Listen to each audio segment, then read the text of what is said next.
everybody, it's Shadowstar and Crystal here for another review of Supergirl. This time, it's the beginning of Season 2 and there's a lot to unpack in this one. We got Superman here and... So we'll get to him in a minute. Obviously, we pick up with the cliffhanger we had last time where she opens a pod and it's a person, and that's all we're going to say about that because... There's a guy, he's still sleeping. They don't focus on it much. We do have a lot though, because immediately after that, we fly to the DEO. Not that crappy cave set, no, we've got a new set. So, it's about time we mention the elephant in the room. Between seasons 1 and 2, the show changed from CBS to CW. A few things have to change. Obviously, they had to rebuild all the sets because CBS films in LA, CW, like all the other shows, films in Canada. So they had to rebuild all the sets, and I guess for some reason they didn't want to build a cave set and built a building instead. Okay. That is also why you won't be seeing Maxwell Lord anymore, because I guess his actor didn't want to move all the way to Canada. Yeah. We'll get into what that means for some other actors next episode. Yeah. Yeah, but, well, yeah, so we got the new DEO, which does look much better, but it is a bit odd to just say, oh, randomly everyone's all just gathering here. Remember, it's only been a day since the finale. Yeah, I know. You gotta remember it's only been a day, which is why we're watching it straight away. So... At least it was mentioned, because, like, Kara was surprised, but the others act like it's always I know, been Alex there. acts like it's always been here, so... And Wynn seems to know his way around. Wynn's now been promoted to DEO. Yeah, it just reminds me of the start of Season 2 of Flash, when Cisco starts working with the police. Oh, yeah. That's a good point, but yeah, so obviously things have changed at Catco because Kara is no longer the assistant. We have Tess Mocker, and yeah, so we have that. Not much happens there until Kara says she wants to be a reporter, but we also have a brand new character, Lena Luthor. Yeah, I mean, the show is just having so many parallels to typical Superman stuff. Oh, she wants to be a reporter. Oh, we've got a Luthor here.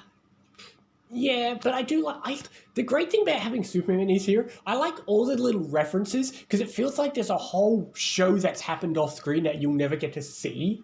Yeah, I like when they talk about how we put Lex in jail and all that. Yeah, hearing all the little stuff, or stuff about Lois, or all that little stuff. I kind of like not knowing everything. It's fun to just kind of imagine the stuff Superman and all that has gone on, because he's been around on Earth for like a decade and being Superman or whatever. So, yeah, just imagine all the stuff. Wait, is this the same canon as Smallville? Does this guy have all the memories and No. stuff? Smallville's a whole different Earth. Okay. Smallville is completely unrelated except for it being a different Earth, but that can be said for pretty much any DC property. This is not that Superman. He's his own thing, because that Superman never bothered to put on a suit. But anyway, we have our Superman. After a whole season of trying to pretend he's not here, even though he was unconscious last episode, we now have Superman played by Tyler Hoechlin, so And yeah. there's this stupid drama where he's mad at Jean for not destroying some kryptonite, even though the big threat of the last season we just faced was a bunch of Kryptonians. Yeah. We need kryptonite. I know, it's a stupid argument. I mean... He's so scared that it could be used against him. I mean, to be fair, what if somebody stole that kryptonite and used it against Kara or Clark?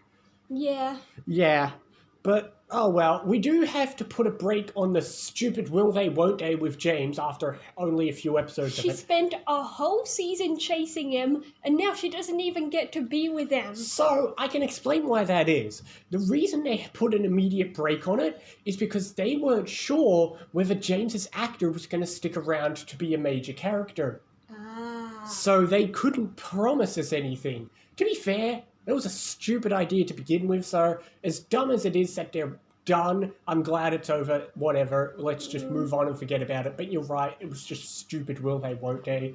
But we're moving on. Season 2 is already proving to be better. We do have the cliffhanger with the villain who was targeting Lena has now been recruited by Cadmus. If you Also, forgot. they mentioned the name Metallo, which I'm guessing is a thing in comics. So comic fans might. True, they mentioned excited. Metallo, but yeah, and if you remember, Cadmus is the people who were supposedly holding Jeremiah. Yeah. So now, yeah, after just hearing about them, now we're finally getting them into the forefront. But yeah, there wasn't really much dull or boring or pointless scenes, and there weren't many real nitpicks.